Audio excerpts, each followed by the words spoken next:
Martial master के इस episode की शुरुआत में हम एशियन साइड के इस एल्डर को देखते हैं जिसने यहाँ पर कियांसुई के ऊपर हमला कर दिया था। लेकिन कियांसुई इस एल्डर के अटैक को रोकने की कोशिश करती है, लेकिन इस एल्डर का अटैक बहुत ही ज्यादा पावरफुल होता है। इसलिए कियांसुई की हालत यहाँ पर बहुत ही ज्यादा खराब हो जाती है और इस मौके का फायदा उठाकर इस कल्टीवेटर ने कियांसुई के पीछे से उसके ऊपर अटैक कर दिया था। लेकिन कियांसुई किसी तरह से इस अटैक को यहाँ पर ब्लॉक कर लेती है, लेकिन इस मौके का फायदा उठाकर ये दूसरा कल्टीवेटर कियांसुई को यहाँ पर सूंघने लगता है और इस चीज की वजह से कियांसुई को यहाँ पर बहुत ही ज्यादा गुस्सा आ जाता है और वो इस कल्टीवेटर को खुद से दूर कर देती है क्योंकि कियांसुई ने एक शॉट इसे दे मारा था। इसलिए यह मोटा कल्टीवेटर दूर जाकर गिरता है, लेकिन इस चीज की वजह से इसके साथी को थोड़ा सा गुस्सा आ जाता है और वो कियांसुई को एक किक मार देता है जिसकी वजह से वो थोड़ी दूर जाकर गिरती है। और अब कियांसुई की हालत यहाँ पर अब काफी ज्यादा खराब हो गई थी क्योंकि ये तीनों एक साथ मिलकर कियांसुई के ऊपर हमला करना शुरू कर देते हैं।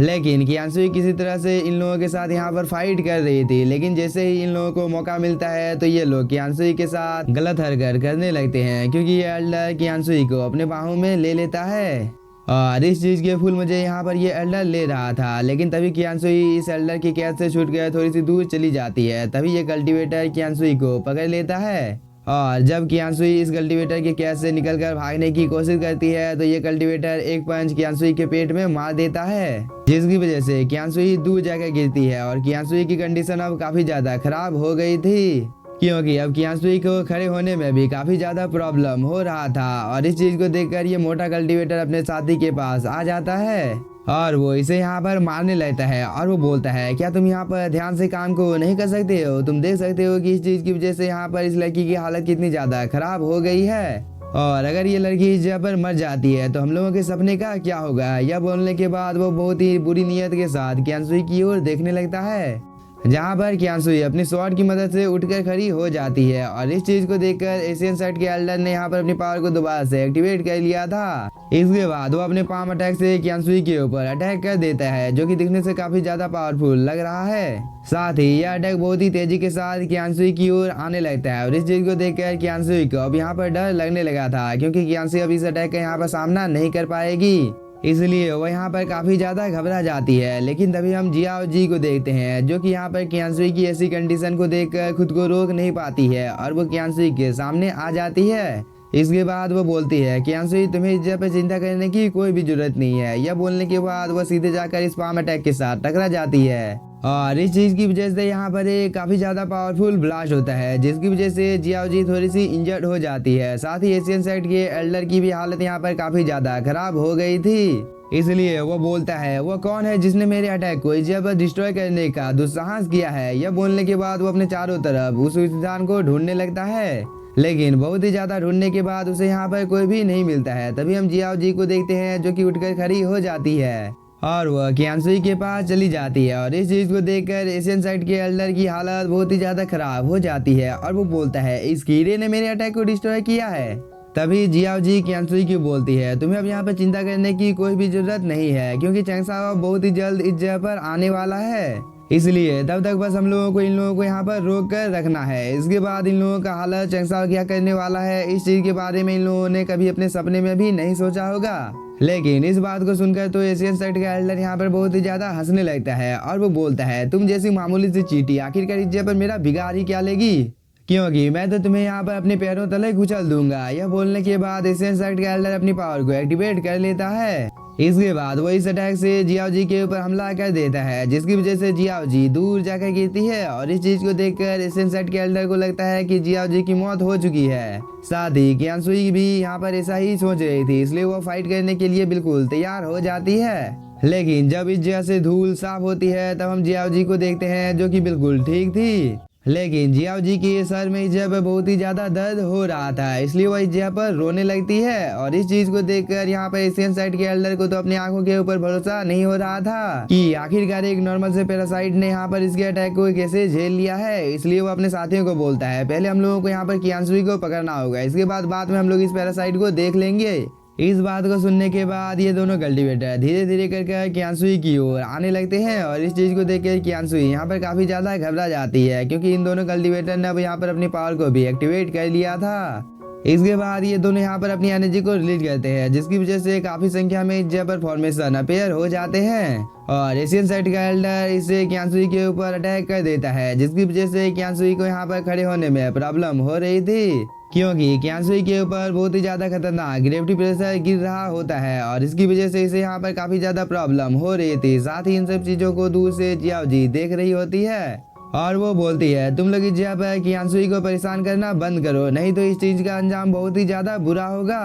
तभी एशियन साइड का एल्डर अपने दोनों साथियों को बोलता है, इस पैरासाइट को जान से मार दो। इस बात को सुनकर ये दोनों कल्टीवेटर भी आगे की ओर आ जाते हैं। इसके बाद ये दोनों अपनी पावर को एक्टिवेट कर जियाओ जी के ऊपर अटैक करना भी शुरू कर देते हैं, लेकिन जियाओ जी तो बहुत ही आसानी के साथ इन लोगों के सभी अटैक को डॉज कर लेती है और वो बहुत ही तेजी के साथ क्यांसुई की ओर जाने लगती है। लेकिन इस चीज को देखकर इन दोनों कल्टीवेटर को काफी ज्यादा गुस्सा आ जाता है और इन दोनों ने अपनी पावर को और भी ज्यादा बढ़ाकर जियाओ जी के ऊपर हमला कर दिया था और इस चीज की वजह से जियाओ जी एक बबल के अंदर में कैद हो जाती है और वो बहुत ही ज्यादा कोशिश करने के बाद भी इस बबल के अंदर से बाहर निकल नहीं पाती है और इस चीज को देखकर क्यांसुई भी यहाँ पर काफी ज्यादा परेशान हो जाती है। दूसरी तरफ एशियन साइड के एल्डर ने यहाँ पर अपनी पावर को एक्टिवेट कर लिया था और वो क्यांसुई को यहाँ पर बांध देता है और इस चीज की वजह से क्यांसुई को यहाँ पर काफी ज्यादा प्रॉब्लम हो रही थी, क्योंकि क्यांसुई हवा में इस जगह पर लटकी हुई थी और वो बहुत ही ज्यादा कोशिश करने के बाद भी इन सभी चीजों को डिस्ट्रॉय कर नहीं पाती है। तभी एशियन साइड का एल्डर भी क्यांसुई के बहुत ही ज्यादा नजदीक आ जाता है। इसके बाद वह क्यांसुई को यहाँ पर सेड्यूस करने लगता है, जिसकी वजह से क्यांसुई को यहाँ पर बहुत ही ज्यादा गुस्सा आ रहा था, लेकिन इस चीज से एशियन साइड के एल्डर को तो यहाँ पर कोई फर्क नहीं पड़ता है, क्योंकि अब इसने यहाँ पर क्यांसुई को टच करना शुरू कर दिया था, जिसकी वजह से क्यांसुई काफी ज्यादा घबरा जाती है और इस चीज को देखकर एशियन साइड का एल्डर यहाँ पर और भी ज्यादा एक्साइटेड हो जाता है और वो क्यांसुई के बहुत ही ज्यादा अलग अलग जगह पर छूने लगता है, जिसकी वजह से क्यांसुई बहुत ही ज्यादा एम्बेरेस हो जाती है। लेकिन एशियन साइड का एल्डर तो यहाँ पर रुकने का नाम ही नहीं ले रहा था, लेकिन क्यांसुई यहाँ पर अपनी इज्जत को बचाने की पूरी कोशिश कर रही थी और इन सब चीजों को दूर से ये दोनों कल्टीवेटर भी देख रहे थे और इस चीज को देखकर ये दोनों यहाँ पर काफी ज्यादा हंसने लगते हैं। तभी एशियन साइड का एल्डर अब यहाँ पर क्यांसुई को किस करने की तैयारी कर रहा था और वो क्यांसुई को किस करने ही वाला था, लेकिन तभी यहाँ पर एंट्री होती है चैंग साओ की और वो यहाँ पर आने के साथ ही एक बहुत ही ज्यादा पावरफुल किक एशियन साइड के एल्डर को मार देता है, जिसकी वजह से एशियन साइड के एल्डर की हालत काफी ज्यादा खराब हो जाती है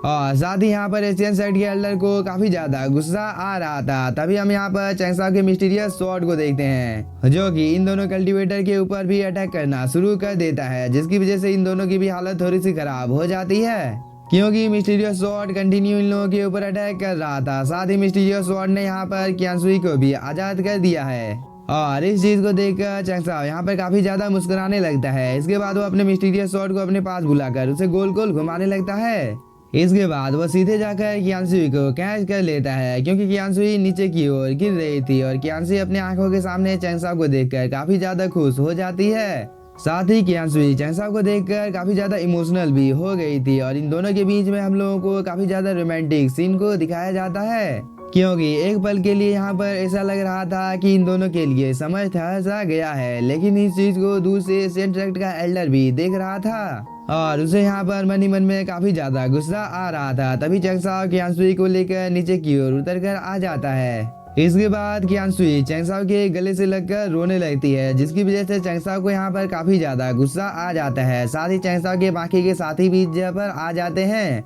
और इन सभी को देखने के बाद एशियन साइड का एल्डर बोलता है, ये तो चैंग साओ है, लेकिन ये आखिरकार इतना ज्यादा पावरफुल कैसे हो सकता है। साथ ही चैंग साओ, क्या तुम यहाँ पर मेरी बात को सुन रहे हो? तो मैं तुम्हारी जानकारी के लिए बता देता हूँ कि तुम एक मामूली से लड़के हो और तुमने इस जगह पर मेरे मामले में अपनी टांग को हराने की कोशिश की है, तो इस चीज का अंजाम तो तुम्हें यहाँ पर अपनी जान को देकर चुकाना होगा। लेकिन मैं तुम्हें यहाँ पर एक मौका देना चाहता हूँ, अगर तुम अपने कदम को पीछे कर लेते हो तो मैं तुम्हें जिंदा छोड़ सकता हूँ, नहीं तो तुम्हें यहाँ पर मरने से कोई भी नहीं बचा सकता है। इस बात को सुनकर डीमन किंग को काफी ज्यादा गुस्सा आ गया था और वो बिना कोई टाइम जाए कि एशियन साइड के इस एल्डर के ऊपर एक अटैक कर देता है, जिसकी वजह से वह दूर जाकर गिरता है। साथ ही इस चीज को देखकर ये दोनों कल्टीवेटर डीमन किंग के ऊपर अटैक करने के लिए चले जाते हैं, लेकिन डीमन किंग के तो एक ही अटैक के सामने इन दोनों की ही हालत काफी ज्यादा खराब हो जाती है। इधर एशियन साइड के एल्डर को काफी ज्यादा गुस्सा आ गया था और वो डीमन किंग के ऊपर कंटिन्यू हमला करने लगता है, लेकिन इसके अटैक का तो डीमन किंग के ऊपर कोई असर ही नहीं हो रहा था, क्योंकि डीमन किंग तो इसके अटैक को बहुत ही आसानी के साथ डॉज कर लेता है। लेकिन एक अटैक यहाँ पर कियानसुई को लगने ही वाला था, लेकिन चंगसा एक ही झटके में इस चीज को डिस्ट्रॉय कर देता है। और तभी यहाँ पर डीमन किंग और एशियन साइड का एल्डर एक दूसरे के साथ काफी तेजी के साथ फाइट करने लगते हैं, जो कि दिखने से काफी ज्यादा कूल लग रहा था। क्योंकि चंगसा और कियानसुई बस आराम से जहाँ पर एक दूसरे के गले लगे हुए थे, जबकि जहाँ पर डीमन किंग और एशियन साइड का एल्डर एक दूसरे के साथ फाइट कर रहे होते हैं और इन दोनों की ही पावर काफी ज्यादा होती है। इसलिए हम लोगों को एशियन साइड के एल्डर और डीमन किंग के बीच में काफी ज्यादा अच्छी फाइट को दिखाया जाता है, जहां पर एशियन साइड का एल्डर अपनी एरी चोटी का जोर लगा देता है, लेकिन वो डीमन किंग का एक बाल तक बाका नहीं कर पाता है। लेकिन जब डीमन किंग अपनी पूरी पावर को एक्टिवेट कर लेता है, तब वो एक ही झटके में एशियन साइड के एल्डर को दूर फेंक देता है, जिसकी वजह से एशियन साइड के एल्डर की हालत और भी ज्यादा खराब हो जाती है। लेकिन इसी के साथ हम लोगों का ये एपिसोड हो जाता है खत्म। तो अगर आप लोगों को एपिसोड पसंद आया होगा तो चैनल को सब्सक्राइब कीजिए और वीडियो को लाइक, और अभी तक आप लोगों ने अगर 10,000 वर्ल्ड के लेटेस्ट एपिसोड को नहीं देखा है तो जाकर उसे भी देख लीजिएगा। Thank you for watching. 天轩，没事吧？